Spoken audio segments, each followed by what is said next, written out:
Bonjour tout le monde, ravi de vous retrouver dans le cadre de notre seconde émission pour la seconde édition de Débat court. Alors, j'ai gardé mes invités. J'ai toujours notre jeune étudiant, Éloi de la Bastille, étudiant en économie.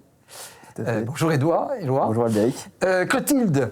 Alors Clotilde, nous avons la joie, Clotilde Brossolet qui est donc auteur, parce qu'on va quand même faire un peu la pub du bouquin, hein, c'est quand même important. On en parlera d'ailleurs Clotilde, hein, auteur de Catholiques de tous les partis, engagez-vous.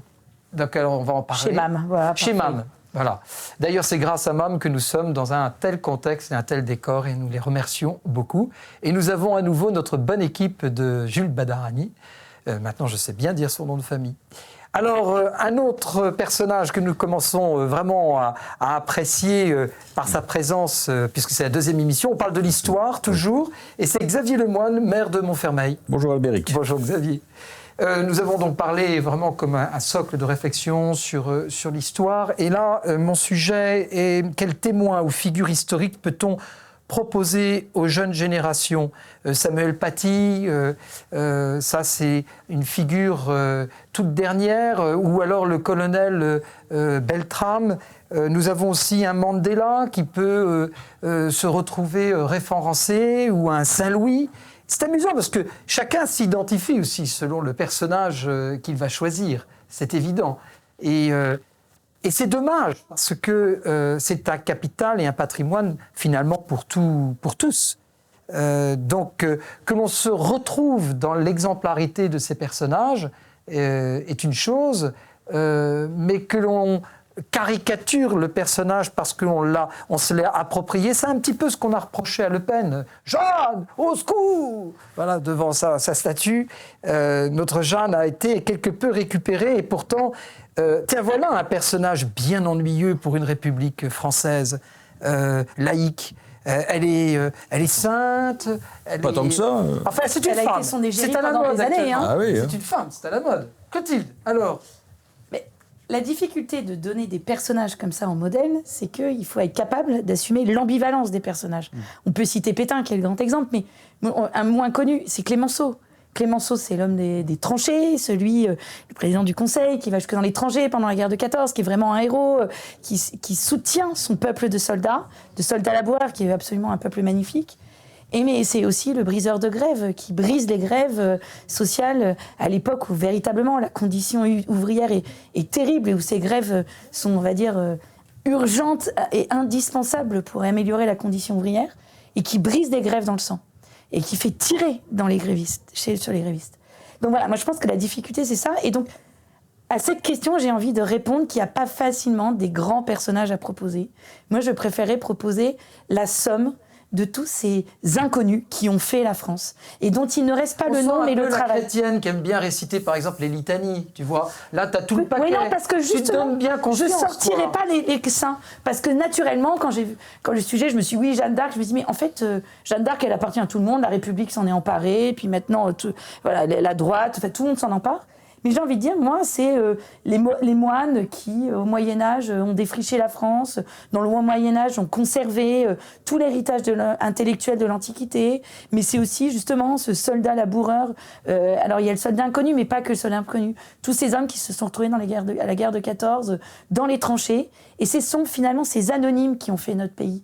Et c'est peut-être ces gens-là qui me semblent intéressants de mettre en valeur. Dans une société où, en plus... L'enseignement de l'histoire, pour revenir à un sujet qui a déjà été traité, n'est plus fondé sur l'histoire politique, événementielle, mais sur l'histoire des mentalités, des petits. Et ben, les petits ont aussi construit la France. Et ils sont pour moi des modèles. De toute façon, c'est toujours un petit qui devient grand. Oui, mais je crois qu'on doit peut-être plus aux petits qu'aux leaders. Il n'y a pas de grand s'il n'y a pas de petit autour. Voilà. C'est comme on le dit pour un homme, il y a une femme exceptionnelle derrière. Écoutez, je souscris pleinement à ce que dit Clotilde. À la ville de Montfermeil, nous organisons des cours de français pour les mamans et les papas primo-arrivants. Et j'ai l'habitude de les recevoir avec quelques adjoints dans la salle du conseil municipal pour leur parler des symboles de la République, fonctionnement d'un conseil municipal, etc. Et généralement, ce qu'elles vont faire après, avec leur formatrice, elles vont devant le monument aux morts pour faire connaissance avec ce monument aux morts de Montfermeil et avec les 96 noms de la guerre de 14 et les 50 autres noms qui sont sur tous les autres conflits qui ont suivi. Il n'y a pas de personne emblématique, mais à chaque fois, je demande, je souhaite à ce qu'elle fasse connaissance avec ce monument aux morts. Vous avez le retour de leur réaction, de leur compréhension? Grand respect, intrigué, oui. et en même temps très respectueux. Et quand ils voient les 96 noms, un petit village de 2000 habitants, et qu'on leur explique un petit peu avant, voilà, pour prendre la mesure de ces cérémonies patriotiques, puisqu'on les invite également, ainsi que leurs enfants, à travers les écoles, voilà. On sème, je ne sais pas ce que l'on récoltera, mais pour dire que voilà, il n'y a pas une personne emblématique, mais juste tous ces, non pas anonymes puisque leur nom est là, mais et ça pour moi c'est rentrer de plein pied dans la réalité de cette ville avec son histoire qui est gravée sur un mur. Comme patrimoine peut-être de notre pays, on nous impose quelque part de base, comme dirait un de mes enfants, de base dans l'enseignement, les héros qu'il faut, quoi. Alors on a Voltaire, on a Rousseau, comme dirait papa, on a toute la clique, quoi. Hein. Et donc, est-ce à tort? On avait Charlemagne, je sais pas, nous à notre époque, on avait encore le droit à avoir Charlemagne. Maintenant, l'a-t-on encore? Est-ce qu'il y a frustration? Est-ce qu'il y a présentation? Est-ce qu'il y a idéalisation sur des personnages présentés? Justement, moi je reprends, je suis assez d'accord avec vous et je pense que c'est important de ne pas forcément avoir un personnage emblématique ou des personnages emblématiques et de ne voir que ça, parce qu'effectivement c'est comme le sujet qu'on avait abordé précédemment, on peut choisir d'avoir certaines personnes détestables. Un exemple assez concret, c'est Robespierre, qu'on présente aujourd'hui dans les manuels d'histoire comme un héros, alors il faut quand même rappeler que Robespierre a fait des millions de morts et que c'était un homme extrêmement cruel. Donc ça peut être très dangereux. Toutefois, je pense que c'est quand même important, et je parle personnellement, mais je connais beaucoup de gens de ma génération qui partagent ça. Je pense que c'est important d'avoir des modèles et de présenter des figures emblématiques sur certains points.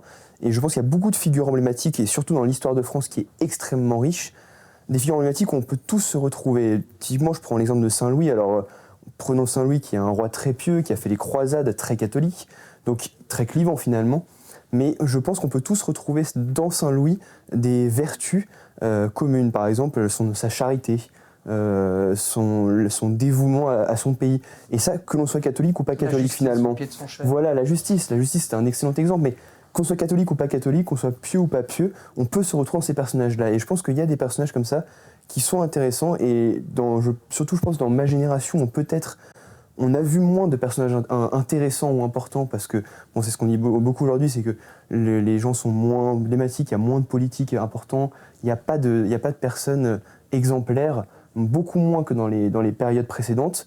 Et donc je pense que c'est important qu'on puisse avoir des repères et des figures très importantes, des figures emblématiques qui ont quand même construit la France, Saint-Louis, Jeanne d'Arc, etc., mais qu'on puisse tous se retrouver dans ces personnages-là, et pas juste, pour une certaine partie, on va prendre Robespierre, pour d'autres Saint-Louis, pour d'autres Pétain, pour d'autres De Gaulle, mais qu'on arrive tous à se retrouver dans certaines valeurs et certaines vertus que partage tout le monde autour de ces personnages. Mais je pense que les gens ont quand même besoin d'exemples et besoin d'avoir des personnes qu'on peut suivre et auxquelles on peut s'identifier, s'incarner. La Tour Eiffel est entourée de noms et de personnages marquants, et qui sont donnés, non pas en pâture, mais offerts par la France comme des noms qui doivent être retenus avec leur histoire et leur exemple. Le Panthéon, voilà finalement des lieux où on essaye de donner une référence.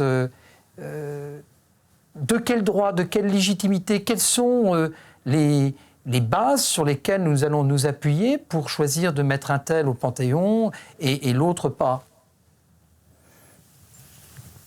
Si on revient à ce que l'on a pu dire sur une autre émission, si le travail de raison et de connaissance de l'histoire est fait, on peut, pour les besoins de l'époque, pour les besoins des circonstances, parce que l'époque porte à cela, aller chercher tel ou tel personnage qui se veut être emblématique d'une idée, d'un progrès de la société, de que sais-je. Bon, ça ne me dérange absolument pas, à condition que ce soubassement puisse être fait, que chacun puisse aller piocher et prendre les personnes qui lui conviennent. Mais encore une fois, je ne suis même pas sûr qu'il faille parler de cette manière-là, on peut avoir besoin pour soi, ou il est bon pour soi, d'être rentré davantage dans la vie de personnages historiques différents.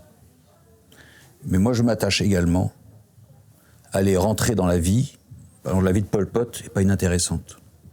Elle est horrible. Mais ça dit aussi de notre propre histoire. Ça dit aussi de l'histoire d'un peuple qui... Voilà. Et donc, je fais très attention, de même que pour mes revues de presse, j'évite de ne lire que ce qui pourrait paraître de ma sensibilité. Au contraire, pour me familiariser avec ce que d'autres personnes peuvent penser, même si c'est orthogonal avec... mais de toute manière, ça fait grandir, ça fait mieux connaître, ça permet d'être soi-même, je dirais, plus en habileté, en connaissance et en habileté dans la vie de tous les jours et dans les rapports de force quotidiens, en tout cas qu'un homme politique peut avoir. Et que de toute manière, d'un côté, il y a des bons, entre guillemets, enfin un manichéisme, je dirais, rapide, à mon avis, nous éloigne de la réalité de la vie humaine, qui est beaucoup plus complexe, intriquée que cela. Alors, on part voilà. en fait aussi dans la découverte de ce que peut-être finalement un anti-héros, quelqu'un qui va nous montrer aussi... Héros pour nous, héros pour d'autres. Ouais. Et sur quelle base, et pourquoi, et comment, et étions-nous absolument sûrs de notre fait? Alors, il n'y a pas un danger d'interprétation, de limiter justement, de changer l'histoire de la personne à l'interprétation que nous faisons de la vie de cette personne? C'est un peu risqué. C'est risqué, mais c'est moins dangereux que de l'instrumentaliser, déjà. Oui. Et je pense que, pour revenir sur la question du Panthéon, c'est-à-dire qui je mettrais au Panthéon, est-ce que je mets des héros ou est-ce que je mets ceux qui ont contribué à faire du pays dans lequel je vis, de mon pays, la France, ce qu'il est aujourd'hui? Et dans ce cas-là, moi je trouve ça bien plus intéressant de cette deuxième réponse, parce qu'elle permet de mettre Voltaire. Aujourd'hui, pour le monde entier, Voltaire, il a apporté quelque chose en philosophie. Ce n'est pas une philosophie à laquelle personnellement dans laquelle je me retrouve, mais Voltaire contribue à cette idée de la France universelle, à l'image de la France à l'extérieur. Certes, il a amené il a engagé une forme de déconstruction de la pensée, mais Voltaire contribue à l'image de la France à l'étranger. Et je trouve que c'est intéressant, parce qu'on mettrait Voltaire, mais on ne peut pas mettre Molière. Alors, je n'ai pas bien compris la polémique qui avait eu lieu, j'avoue que je ne m'en suis pas plongée en détail dedans, mais dans ce cas-là, si je mets non pas que les héros, mais ceux qui ont contribué à ce que la France soit la France aujourd'hui, j'élargis mon champ. Donc je peux mettre des grands auteurs, je peux mettre des peintres, je peux mettre finalement tous ceux qui ont contribué aussi à l'aura culturelle. Et pas uniquement, on va dire, politique et militaire, on va dire, diplomatique de mon pays. Parce qu'un pays, c'est bien plus large que ça. Une culture est bien plus large. Et je trouve que oui, je n'adhère pas à Voltaire, mais je pense que Voltaire a sa place au Panthéon. Ça me fait mal, parfois, quand j'y pense. Mais Geneviève Antonius de Gaulle, elle compense pour moi. Et c'est ça aussi, c'est que ces personnages-là créent un équilibre. Et c'est l'équilibre entre ces personnages. Mais je disais tout à l'heure que je suis intéressée par les anonymes. Enfin, aujourd'hui, les cathédrales sont immenses, il n'y a pas un seul nom qui reste. Elles sont magnifiques. Et comment je peux donner aux jeunes à aimer ceux qui, justement, ont contribué dans l'anonymat à faire de grandes choses. C'est peut-être ça, déjà, aussi, qui est important. C'est que servir, c'est pas être un leader, nécessairement, c'est être dans la discrétion. Alors, on parle d'emblèmes et figures emblématiques. Hitler, les journalistes d'Arte s'investissent beaucoup pour bien montrer finalement l'atrocité de ce personnage et de sa logique. Hitler devient l'emblème de quelque chose de terrible. Il a incarné quelque chose de terrible. Jusqu'à quelle limite on va s'intéresser à cette histoire au moindre détail? C'est là le danger aussi. D'abord, est-ce que Hitler aurait existé de toute manière parce que c'était prédit qu'il existe? Ou est-ce qu'il y a aussi des circonstances qui ont permis et d'autres circonstances qui auraient pu éviter la chose? Je n'en sais rien. Relisons ce qui se passe actuellement avec la guerre en Ukraine. Bon, on peut dire Hitler, Poutine, et puis, bon, on peut faire ce parallèle rapide. Mais là aussi, il est mauvais, Hitler, parfait. Est-ce qu'on humilie en vain un peuple ? Est-ce qu'on peut tirer une leçon de l'histoire ? Ou pas ? Ou est-ce que... bon, donc c'est pour ça que les choses sont bien plus compliquées qu'il n'y paraissent. Moi, j'attends le jugement dernier pour connaître et savoir l'histoire. Et je dirais à chaque fois que je suis tenté d'avoir un jugement, justement, je me dis, attends, quelles sont les circonstances qui ont amené à cela ? C'est contestable, c'est absolument. Mais n'y a-t-il pas eu un concours aussi de circonstances microscopiquement contestables pour une multiplicité d'acteurs ? Quand il est né, il n'a certainement pas dit « je vais devenir le dictateur le plus abominable ». Et qui arrive à quelque chose. Donc je dirais quelle est la responsabilité personnelle du bonhomme et quelle est la responsabilité un peu plus collective que chacun a pu avoir à un moment ou à un autre. Mais c'est pareil dans nos rapports humains. Qu'est-ce qui fait qu'à un moment donné, une personne déjante complètement ? C'est contestable. Mais est-ce que chacun a pris sa part au bon moment pour éviter éventuellement que ça se passe de cette manière ? Alors, c'est trop facile de refaire le film à l'envers peut-être des fois, mais quand on relit, on peut se dire oui, là, il m'a agacé, je l'ai laissé tomber, etc. Et le gars, il s'est durci. Et puis un deuxième m'a fait pareil. Et puis à force de durcir, le gars, il a pété un... Et on dit oui, d'accord. Donc c'est pour ça que je reste beaucoup plus, en vieillissant peut-être, j'aurais peut-être pas dit ça il y a 20 ans, et quand je vois, on en parlera peut-être ultérieurement, mais on ne peut pas isoler une personne de son environnement et de ce qui a pu, à un moment donné, l'amener à commettre des choses jugées objectivement non recevables, mais quelle part avons-nous ? Voilà, c'est tout.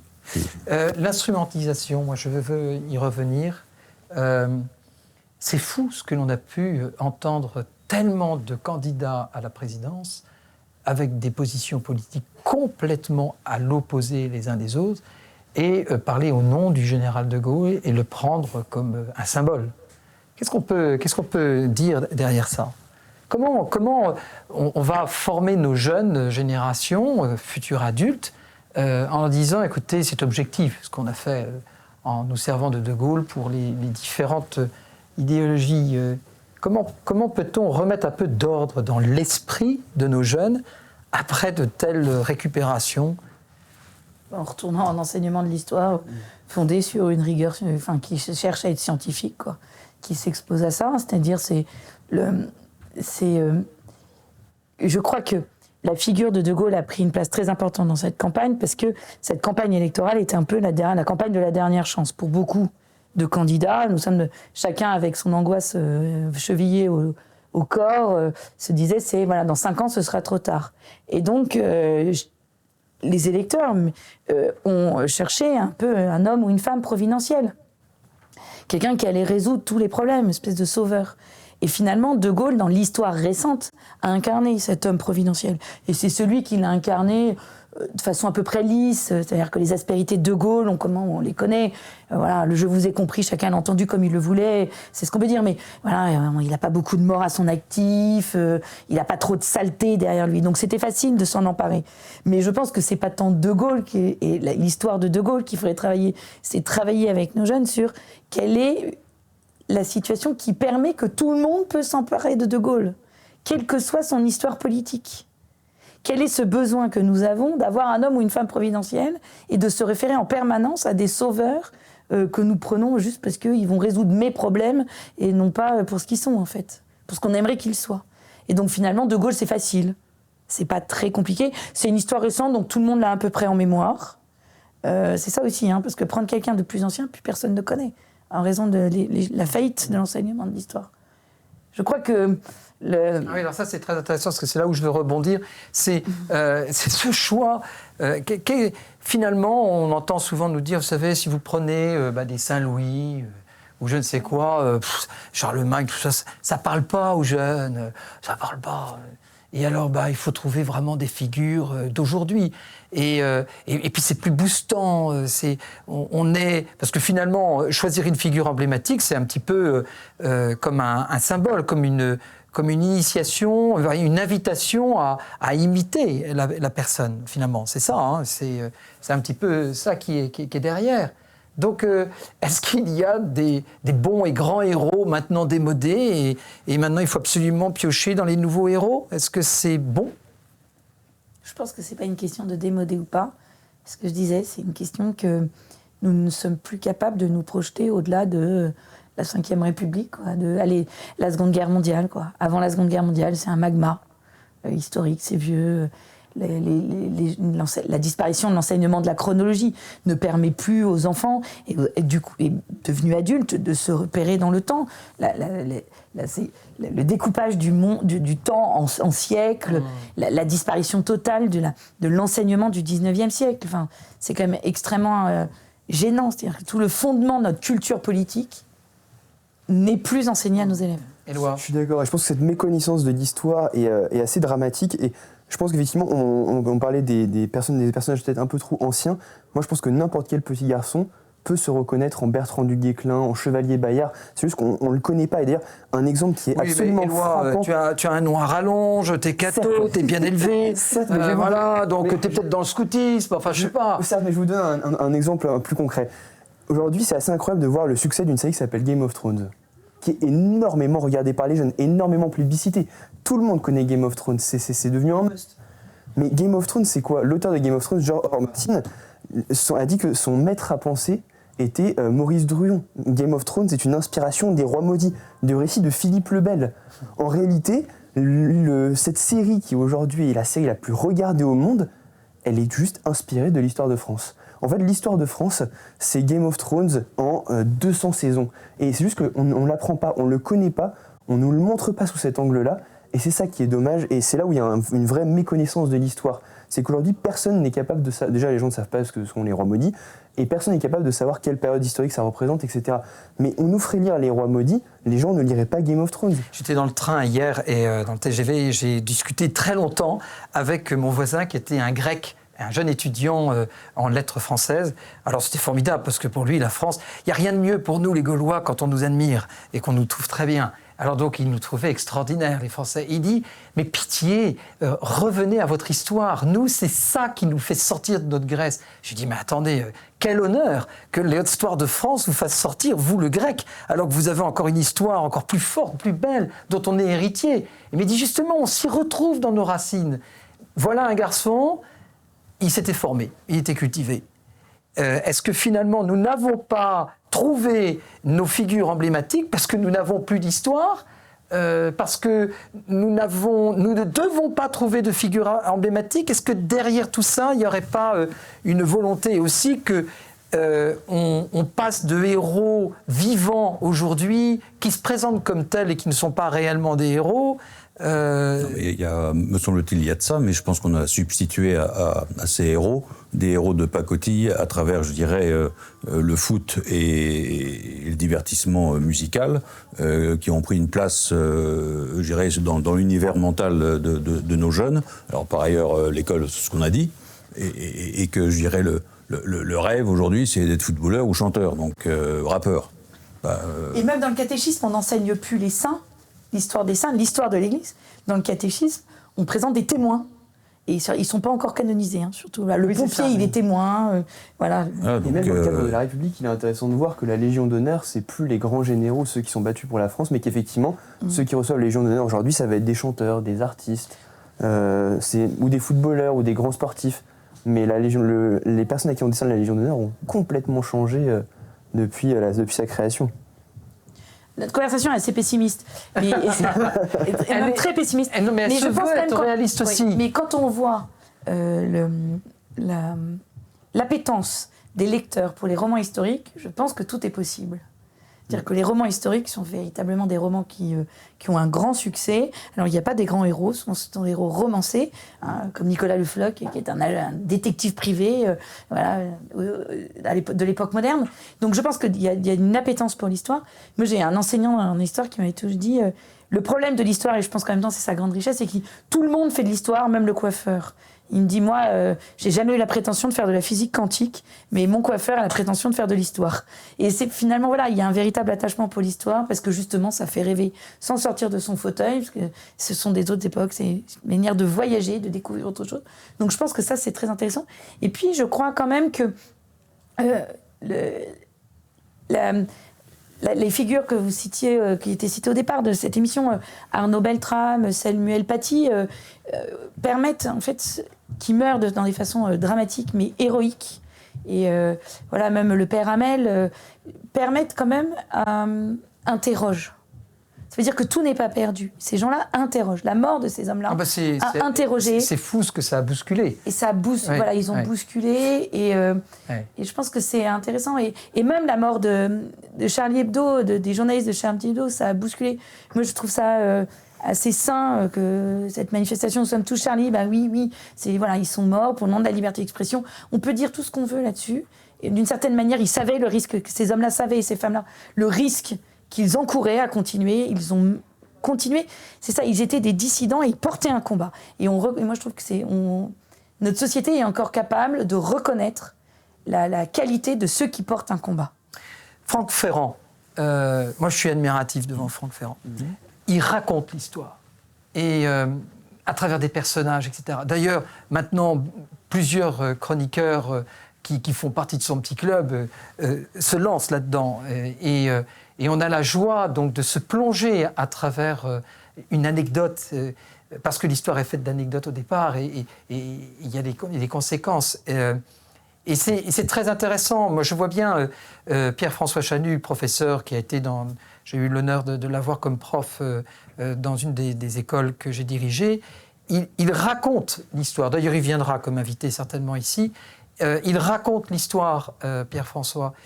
Il part d'un personnage, un anonyme, un héros, et il raconte, il leur donne la possibilité de le remettre incarné, finalement. Il y a parfois une perte de réalité aussi personnelle du héros. Il faut le laisser incarner, on en a besoin, de l'authenticité. Je suis très frappé par même le retour des lieux, par exemple, les Buissonnets, qui sont la maison de Sainte-Thérèse de l'Enfant Jésus. Elle était aménagée de chapelles et d'oratoires baroques, enfin pas baroques, mais toc, quoi. Et à un moment donné, ils ont décidé de tout démonter et de remettre à l'identique la chambre de Sainte-Thérèse. Et c'est là où tout le monde est venu au Buissonnet, mais d'une manière beaucoup plus régulière, etc. Quel est le moment où il ne faut pas perdre justement l'identité personnelle et incarnée de la figure emblématique? Vaste question. Moi, je pense que Clotilde va se régaler. Non, mais moi, je suis très méfiante avec cette approche de l'histoire. J'ai eu l'occasion de le dire, mais je suis méfiante parce que je pense... l'authentique? Oui, parce que raconter l'histoire, elle se raconte pas. Elle s'analyse. Oui, alors c'est ça, moi, tout à l'heure, j'étais pas trop d'accord. Très poliment, je t'écoutais, mais... Je suis convaincue de ça. C'est-à-dire que je pense qu'en primaire, on raconte l'histoire. Parce que l'enfant est encore dans un monde de l'imaginaire. En collège aussi. Peut-être un peu en collège. Et encore. Je crois que c'est là où on commence. Parce que l'enfant est encore dans un monde de l'imaginaire. Et donc, il faut que l'histoire pénètre cet imaginaire-là et l'enfant peut broder. Mais moi, mes meilleurs souvenirs d'enseignement, c'est en lycée, quand j'ai expliqué, on parlait tout à l'heure d'Hitler, les guerres intellectuelles entre historiens sur l'analyse du nazisme, entre les providentialistes, les intentionnalistes. Et là, les élèves rentraient dans une démarche intellectuelle. Et on peut les emmener très loin. Et en fait, d'avoir amené les démarches de l'histoire universitaire en lycée dès la classe de seconde, parce que moi, j'avais été formée comme ça et je ne voyais pas pourquoi je pouvais priver mes élèves de ça. Parce qu'une fois arrivée à l'université, je me suis dit, mais en fait, si l'histoire, c'est ça, mais c'est merveilleux. En fait, c'est un jeu. Intellectuellement, c'est bien plus stimulant. Donc j'ai envie d'aller plus loin, parce que j'ai envie de comprendre que ce n'est pas donné une fois pour toutes, et que l'histoire, chaque génération va la relire, la retravailler. Géopolitique et histoire dans ces cas-là ? Non, c'est-à-dire que chaque source va me demander, je vais analyser mes sources, je vais prendre du recul sur mes sources. Mais si j'apprends à mes élèves à prendre du recul sur les sources, je leur apprends à prendre du recul sur les informations qu'ils ont à la télévision. En fait, je vais beaucoup plus loin. Je les éduque à un esprit critique. Et c'est ce qui manque aujourd'hui. Et donc, je pense que c'est là où ça devient intéressant d'emmener des élèves de lycée à se poser la question de dire, mais ces historiens-là sont partis de se présupposer cela de celui-là, et ils arrivent à 2 analyses différentes. Est-ce que Hitler, il avait l'intention, ou est-ce que c'est les circonstances qui l'ont amené à ça? De quand a de l'attention? Finalement, on n'a pas résolu. Et de dire, mais en fait, il n'y a pas de vérité. Je pense que ça ne peut pas enlever l'un, n'enlève pas l'autre. Oui, mais c'est pas au même âge. Et je pense que... Et je vois, moi, j'avais un collègue qui faisait tout l'inverse. Mais que fais-tu des romans historiques? Mais ça, c'est le roman historique, c'est pas de la culture intellectuelle, c'est du divertissement culturel, c'est pas la même chose. Et je pense que c'est ça la difficulté, c'est que l'erreur, c'est que comme on mélange les deux, on ne fait plus la part de la raison, donc je peux coller de la mémoire, je peux mettre des héros et occulter tout ce que je veux, de leur ambivalence, finalement, voilà, je me dis, je fais de Voltaire le héros de l'émancipation intellectuelle, mais j'oublie qu'il a des textes extrêmement racistes, d'une misogynie absolument insoutenable pour aujourd'hui. Mais non, en fait, je prends tout, j'analyse. Et après, pour mon plaisir personnel, je peux rentrer dans une époque par le biais d'une série. Voilà, parce que là, je rentre dans une époque. Moi, Est-ce que cette forme de l'histoire, pour toi, a disparu? Ou elle est encore préservée? Mais je pense qu'elle n'a jamais été réellement enseignée à nos élèves. Parce que l'histoire a toujours été un outil d'éducation civique. Et je pense que c'est l'erreur. C'est que si on en faisait un outil de raisonnement, nous n'aurions pas cette tentation permanente de certains de s'approprier, de rediscuter l'histoire, de faire de la cancel culture, d'effacer. Parce que justement, la colonisation, oui, objectivement, les choses qui n'ont pas été bonnes, il y a des choses qui ont été bonnes. Et ça s'écrit, ça se lit, ça s'analyse, il y a des sources qui le disent. Et d'ailleurs, ça veut dire aussi prendre du recul sur le témoignage. Mais c'est fantastique, ça, d'apprendre à lire un témoignage. Ça veut donc dire qu'on ne tombe pas sur le premier fait divers, comme acquis, donc sur la première vidéo débile sur YouTube. Mes amis, bien entendu, notre vidéo n'est pas débile, la nôtre. Et c'est pour ça qu'il faut la partager, il faut que vous vous abonniez, pour que vous soyez très nombreux et que vous puissiez le diffuser le plus largement possible, Débat Court. On compte sur vous, à très vite.